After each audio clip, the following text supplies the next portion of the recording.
Hello, I'm Benjamin Reeves, the Indianola City Manager, and I'm here today to talk to you a little bit about our city facilities, where we're going, and what has brought us to where we are today. Many of you may have seen a presentation that I gave a while back with regard to a new city hall and public safety building that would really transform our entire square and draw people into the square. Part of that layout and part of that initial concept and design was trying to meet the needs of our police and our fire department and meet the needs of our city hall in general, while setting us up for a future project that would add green space and parking and more business connectivity to the square. Towards that end, the Indianola City Council allowed us to bring on some professional service providers. And we did that with OPN Architects and Ryan Companies, a construction management company.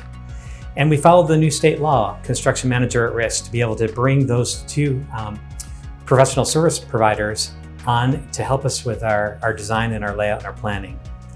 As we met with our police department and our fire department officials, as well as city officials in general, we put a key stakeholders group together to really define exactly what we needed to have in our new City Hall public safety building. As with any project, as you start getting into and trying to understand the costs that are involved and you're trying to understand the needs going forward, you ever so often will have a growth of scope. And that's one of the things that we experienced as we started laying out what a new city hall and public safety building might look like. In addition, over the last 2 years, one of the things we came to learn was that a $40 million project 2 years ago, just by following the indexes alone for construction, for materials and labor, is a $52 million project today. That's not considering any scope changes whatsoever. So as we really started getting into and defining what our needs were and laying this out, we came to learn some additional information that made this project really difficult for us to absorb and to try to wrap our arms around. One of the things that we came to learn is that in order to meet all of the needs and objectives of each of the departments, the overall project would have cost nearly $74 million. That would have been an extreme impact on our residents. Each one of our property tax payers would have had to bear a considerable cost. So much so that even before bringing this number to our city council, we took the opportunity to try to cut that down and try to minimize the scope so that we could lessen the impact on our residents as we prepared for a November 2024 ballot referendum. One of the things that we worked on doing to revise that plan was to remove certain components. City Hall was the one component that we took off right off the bat. We felt that it was extremely important to meet the needs of our police and our fire departments first. And so when we removed City Hall from this overall project, it lowered the cost to just under $50 million. But still, this was an extremely large number for our elected leaders to consider and for the public to consider just mere weeks away. As we sat down with each of our elected leaders, we really tried to gather what their value systems were and how we might be able to meet those needs and those conflicting values. Because really what this boiled down to is each one of our elected leaders cares very deeply about meeting the needs of our first responders and meeting the needs of those who they serve, you, the public.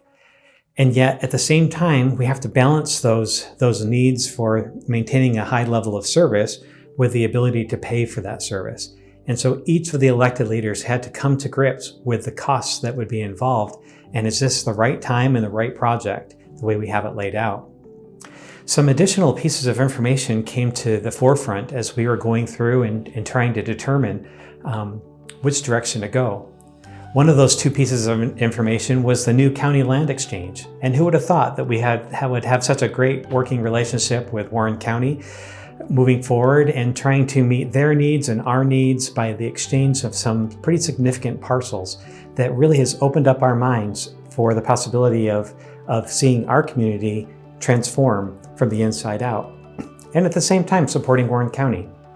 So the county land exchange, which brought the property near the Public Works area over on 6th Street behind the grain elevators, came into our ownership, along with the old cafeteria across from the Warren County Administration Building that I refer to often as the Masonic Temple, and the West Annex building, which is right on the square. Those 3 parcels are coming to the city in exchange for our existing library going to Warren County to help meet their office needs going forward. It is co-located close to the Warren County Administration Building as well as the Justice Center. So this was a win-win for both parties involved. Another new piece of information that we came to learn through our professional service providers was the cost of the approach that we were going to take to try to build the new public safety building in City Hall. If you recall, if you've seen my presentations from the past, we were envisioning building a new fire station first in that area where we have our parking lot today, as well as the landscaped area in that white, what we call Tree of Life. We were envisioning building the fire station first so that we could maintain our operations with the fire department in its existing location. And once the new facility was built, we could relocate those over into the new facility. It was then envisioned that we would demo the rest of all of City Hall at that point so that we can construct the police and City Hall portions of the new building. However, having a 2-phased approach meant that we would have to shore up the new building while we demo the old. And it also meant that we would have to align the foundations and each level of the new building so that they would meet up and so that the new building would come together. That additional requirement of having a 2-phased approach added $7 million to the overall project costs, which weren't included in the numbers I just shared. It also added 15 months of construction time. And so very quickly we realized we need to try to make this a single-phase construction project to be able to save you, the taxpayers, money. And yet we have to maintain the operations of our fire department in order to make all of this work. And so we started looking every location that we had access to or those that we might be able to enter into an agreements for in order to be able to maintain fire department operations. We looked in our industrial park. We met with some of our partner entities, Warren County and the Indianola Community School District. And we tried to investigate where we could keep fire operations moving forward. Ultimately, there was really no good location except for the County Public Works Yard that they plan to vacate before December 31st of this year, 2024. But still, that would not have been a great place for our fire department officials to move forward with. As our council really tried to weigh the balance of whether we are ready to put this on the ballot, we also recognized that there were a lot of holes in the overall methodology and approach that we were trying to take and move forward with. A lot of unanswered questions. If we were going to take City Hall out, where was it going to go? And so some of the council posed questions to us that we needed to be able to answer so that we could answer those questions for you, the public. Some of those questions are things like, what are the long-term plans for City Hall? If we end up taking it out of the overall project that we plan to put on the ballot, where is it going to go? And how long will it be there? And what will it cost? Another question is, in order to save the $7 million and the 15 months of construction time, where are we going to put our firefighters? What kind of accommodations need to be made? What kind of changes to their schedules would need to be done so that they were working in shifts instead of 24 hours a day like we currently have, so they wouldn't have the need to be able to sleep over in the fire station like they do today. And some of those questions were really hard to try to figure out. Of course, we are also going to be relocating our staff into the Regents Bank building, which has 3 tenant spaces. The City Hall and Community Development Departments were intended to go into the Optime tenant space, but Police Department was intended to go into the Regents Bank tenant space of that building. What are the plans for Regents Bank, and how are we working as a city to try to help relocate a great business and keep them here in town? Another question was, what about the library? Now that we have this exchange of land with Warren County and they need access to the library, what is the timetable that was laid out in the agreement, and are we going to be able to meet that timetable? And of course, what are the costs of that?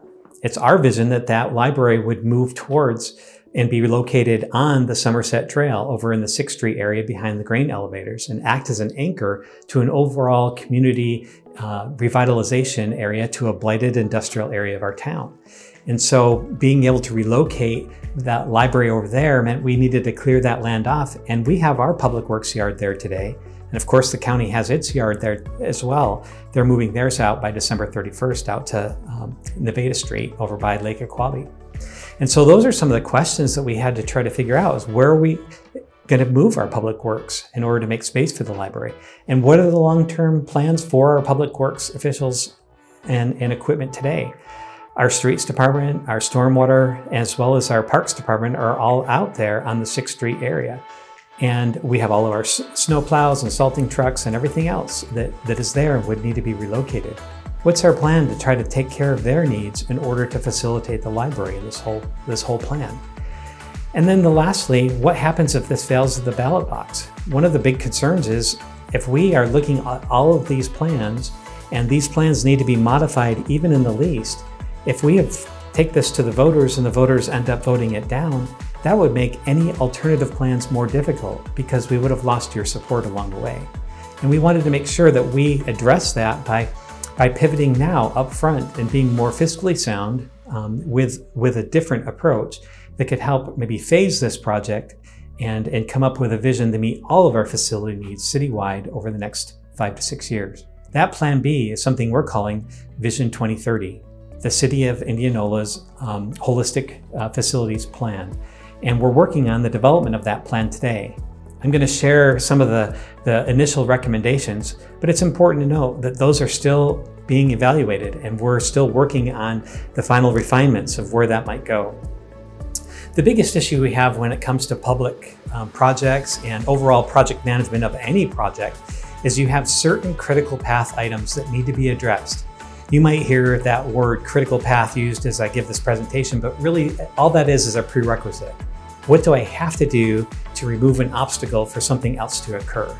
And we have certain things that we have to take care of first. For example, with the fire department, we have to maintain operations. We provide an excellent service to the health and safety needs of our community and the region beyond. And so how are we going to maintain operations through this entire process? The second, the cost of demolition. How are we going to move the fire department in order to demolish if we're going to keep things in the same location? Something else that was really a cost driver in this overall development of downtown was the fact that we were working to keep our firefighters, our police officers, and all of our city staff downtown to keep our downtown economically vibrant and viable. We have a lot of city staff that helps and supports the local businesses every time they buy lunch or purchase a gift on the square. And so one of the concerns we had is when we started planning for our fire department to be downtown, we started recognizing that with one location and a lot of apparatus or equipment that we had right now stationed in 2 different spots near the downtown, we needed to have an extremely large fire department. In fact, we were starting to plan one that had 8 bays, and there's not a lot of departments out there that have 8-bay fire departments. The City of Des Moines, Cedar Rapids, those are the largest cities that have 8-bay departments. But the high growth cities like Waukee and Urbandale and Clive are building smaller, more strategically located departments that can help with better response times. And we are a growing city. That growth wave that has hit the Des Moines metro area is hitting the city of Indianola today. We have lots of developments on the horizon, and we have to plan for our future growth. So something else about the large apparatus downtown is that we were trying to create a green space, walkable area, and additional parking to help support the square. However, when we go about doing that, one of the things is that's very difficult for us is that we're trying to bring fire trucks in through the back of a fire department so they can pull out and do so in a manner that we're not crossing pedestrian walkway areas. That issue means that we need to have fire trucks come in with turn radiuses that occupy a lot of space. And so not only did the overall footprint by having a downtown location for fire cause constraint, but having the turn radiuses ate a lot of the ground that we were trying to preserve for the benefit of the businesses and the residents of our community. Those are critical path items in the fire department that we needed to address. We also saw that there were critical path items in the library as well. If we're going to relocate the library, we have to figure out where we're going to put our streets and parks and stormwater departments in order to make room for the future library on the Somerset and McVeigh Trail. We have to, of course, demo all of those facilities out there in order for the library to be built.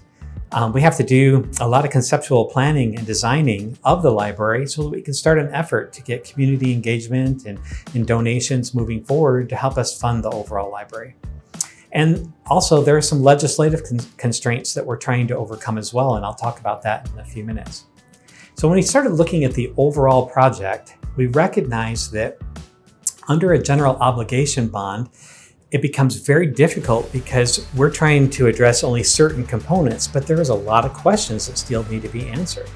And a general obligation bond is just that. It's an obligation of everybody's property, your home, and the valuation of the community at large. That is something that allows the public to go in and vote on because you're committing your future property tax dollars towards a debt service payment.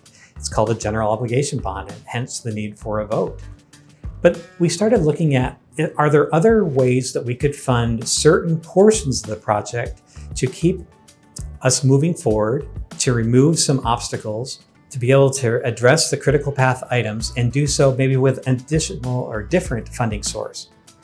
Well, there's really only three ways a city can obtain financing, and that is really through property taxes, sales taxes, or fees.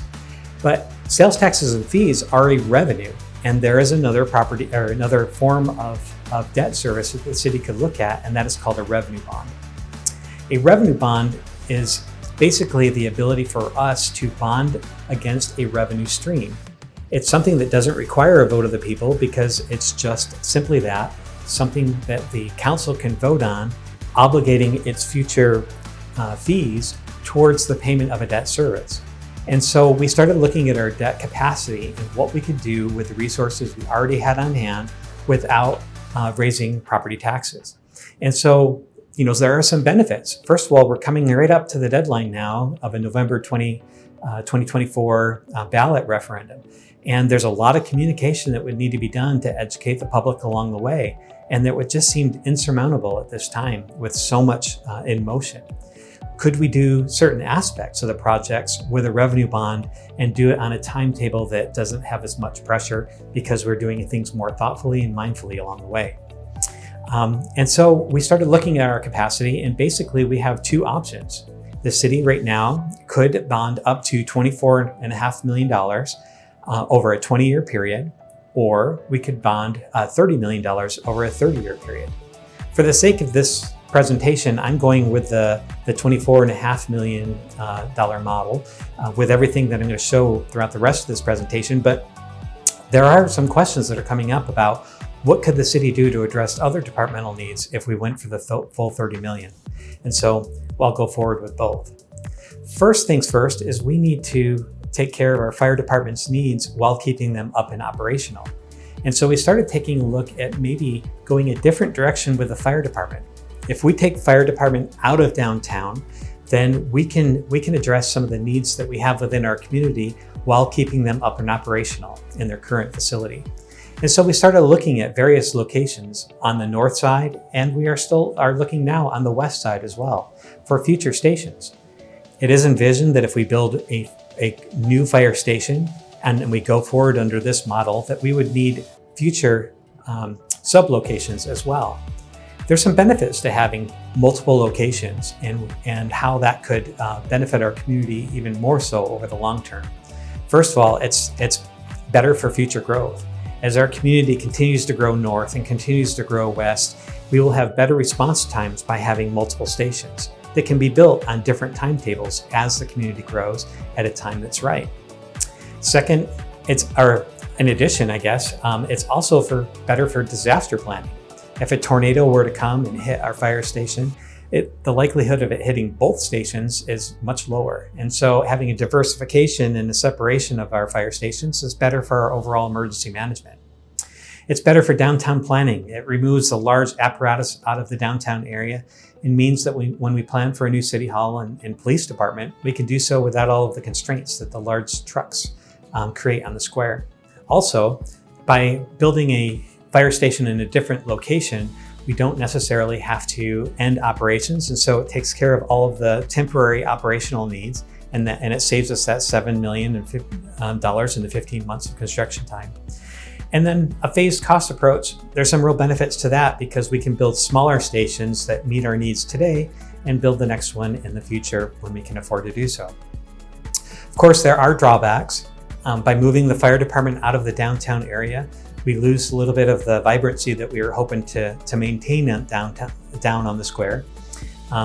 Also too, by having co-located fire and police department, we have a great working relationship between the two. And there is some fear that if we separate them in different facilities, that might strain that relationship. And so we'll be expecting our department and our department's leaders to work extra hard to maintain that positive working relationship. And then last, as soon as you go to a phased cost model, even though it might be less expensive up front, it may be more costly over the long term as we're building things at different timetables. But that is a huge item that we could take off of the table and do so with a revenue bond. And we're pretty excited about being able to perpetuate and move the project forward without necessarily having to stop and work towards a massive project that would be on the ballot this 2024. Something else that we want to do concurrently with the new fire station is a new public works facility. A new public works facility would meet the needs of our parks and our streets and our stormwater crews. And it would need to be placed in a location that would be easily accessible to our main highways. One of the issues we have with our public works facility today is that it's an old, dilapidated building in and of itself.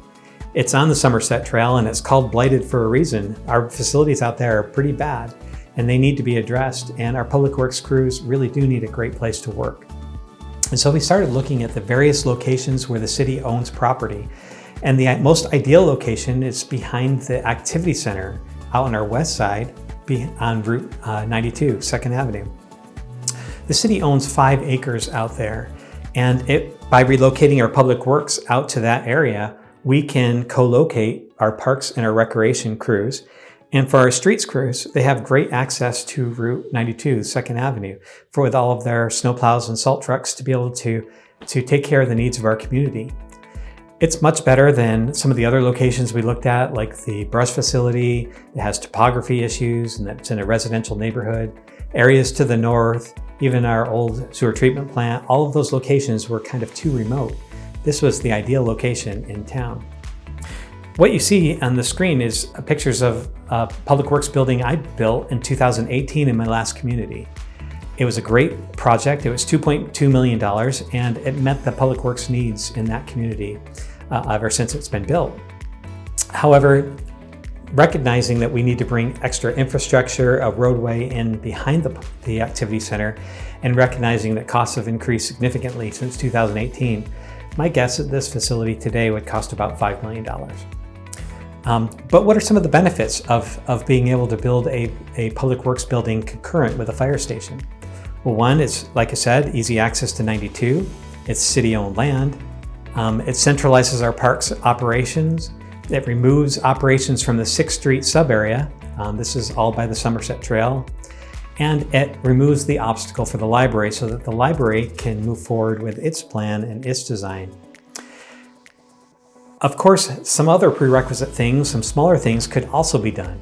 The city obtained the Regents Bank building, what we call the Howard building, a little more than 18 months ago. And in that process, it was intended that we would be moving our city staff.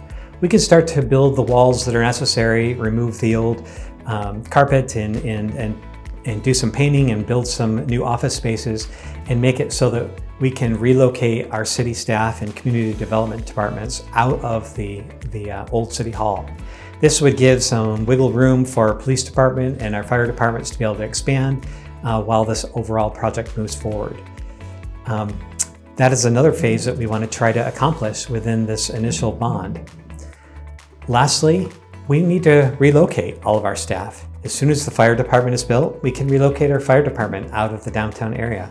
As soon as our new public works building is built, we can move the streets and the parks crew out to that.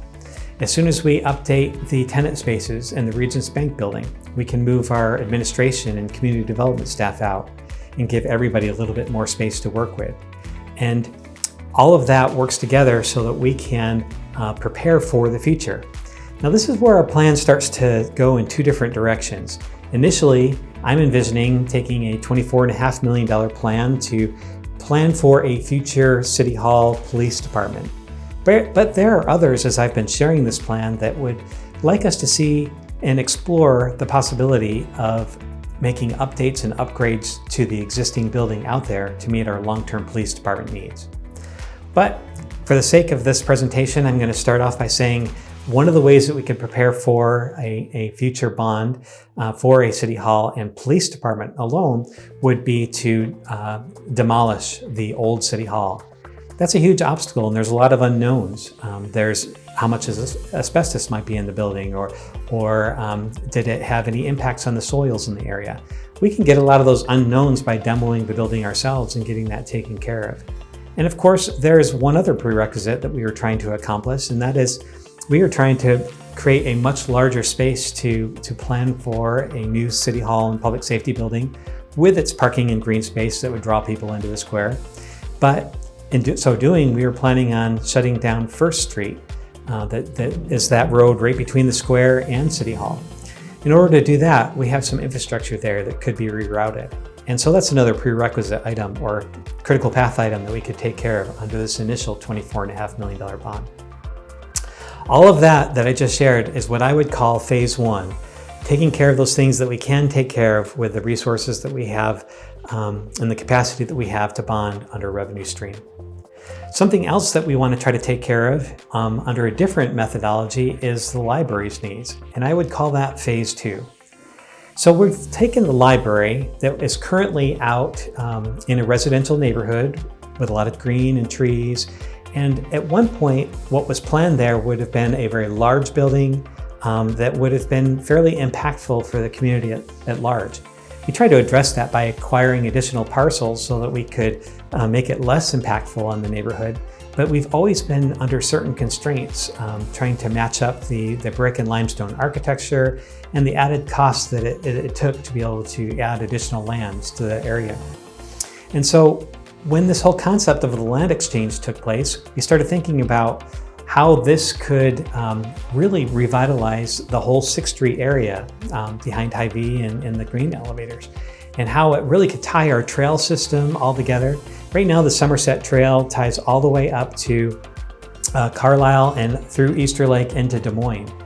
We recognize that there's some true benefits of what that could do to revitalize our whole community if we made the tie-in to Simpson Campus, to the square, and eventually out to Martinsdale, and tied a trail network that would really loop our entire Warren County area, at least the northern portions of that county.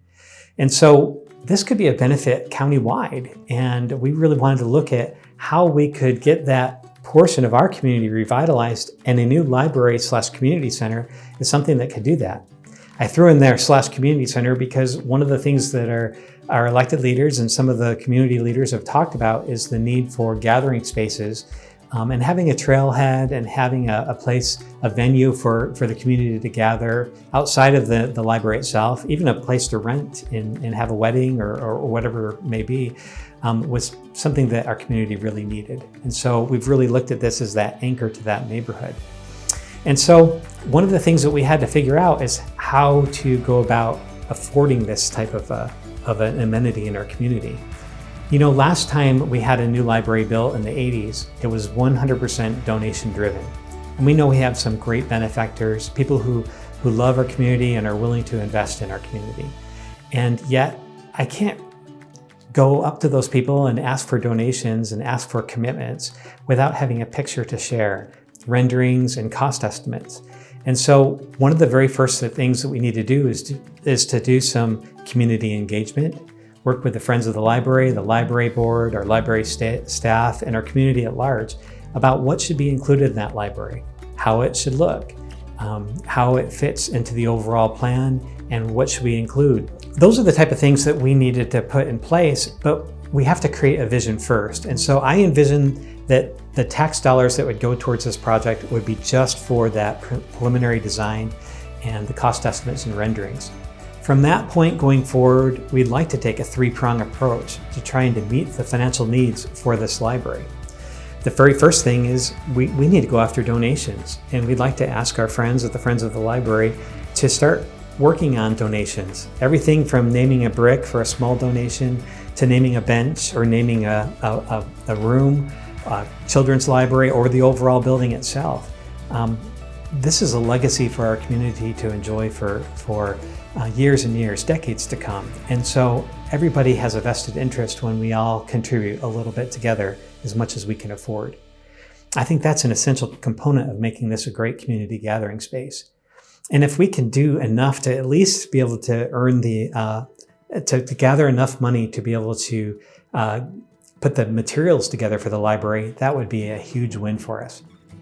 The other component that we have to work with or benefit in this overall area is that the library is on a smaller portion of an overall 6.5 acre parcel that the city now owns. What about the rest of that parcel? How can we develop it to maximize the overall benefit to our community?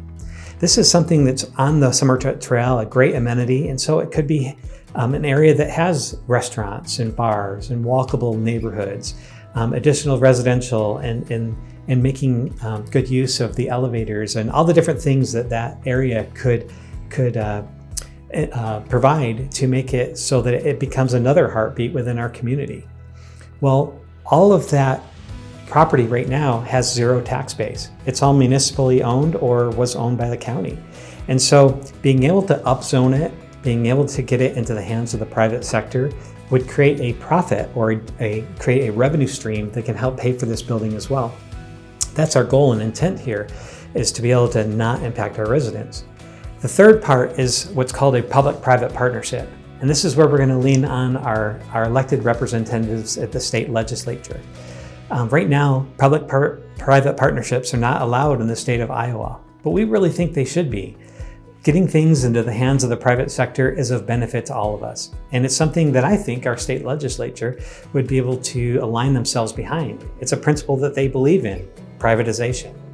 And so if we can work with a developer who can take the money from the donations that can help pay for the materials and take the profits from the land that the city has around there, can they work in partnership with the city to build us a library and community center, trailhead and park area that does not cost anything on the taxpayers' shoulders? It's our goal not to put this on a bond. We want this to be self-funded, and it's going to take a lot of effort and a lot of vision and community engagement to make that work. It all starts with setting a plan, and it all starts with creating a vision. And so that's what we're working on today. It's our goal, of course, to construct in the 2026-2027 timeframe. So we're looking at 2025 for all this engagement and this donation work. And we're hoping to relocate by the end of 2027 so that the library can move over to the new library. That opens up space for the county to move into the library as its future office space. And then we gain occupancy of the Cafeteria Masonic Temple building, as well as the West Annex building. All of this envisions that we're going to be updating our 6th Street sub-area plan. This plan is out on our website today. You can also just do a simple Google search for Indianola 6th Street sub-area plan, and you can see all the great work that has been done out there to create a vision for this blighted industrial area. But the one part of this plan that's not in there is the anchor, because we never envisioned putting a library out there and a community center. We think that's going to be the heart to this overall development moving forward much more quickly. The third phase in all of this is a new city hall and public safety building. Envision there is some designs that were put together by OPN Architects, as well as a picture of the Altoona City Hall and Police Department, along, of course, with the layout of the green space that I put forth in a previous presentation. But what could be included in that proposed project, and when would that be ready to move forward? Well, clearly we would want to make sure that we would have the new City Hall and Police Department. That's our basic needs. That's what keeps our downtown economically viable. But there's also other benefits. By taking the fire department out and trying to consolidate these two projects, over the next 2 years, we can share a vision with the community about the community benefits that could come from this project.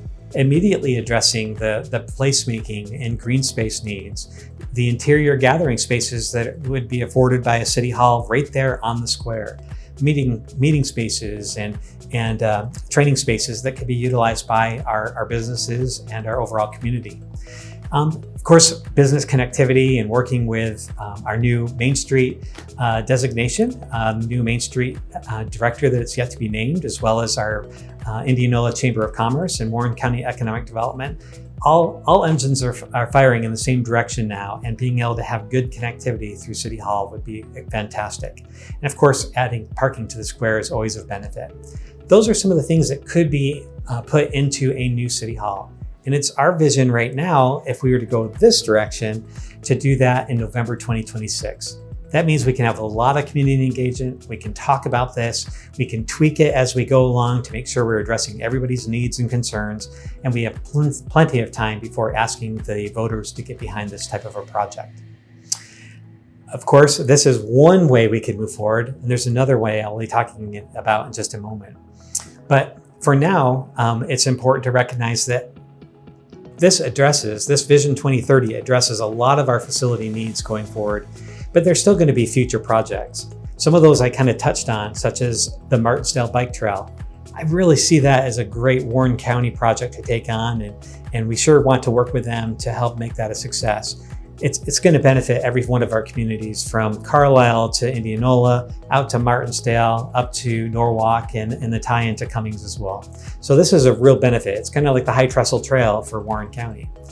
Of course, upgrading the Masonic Temple, that could be a great visitor center to our community. It could be the future, it could not only be a future visitor center for our various economic development partners, from Main Street to the Chamber and Warren County Economic Development, but the upper floors could be a space for additional housing, such as Airbnbs for the community at large that could benefit the Des Moines Metro Opera, Simpson College, or those visiting the square.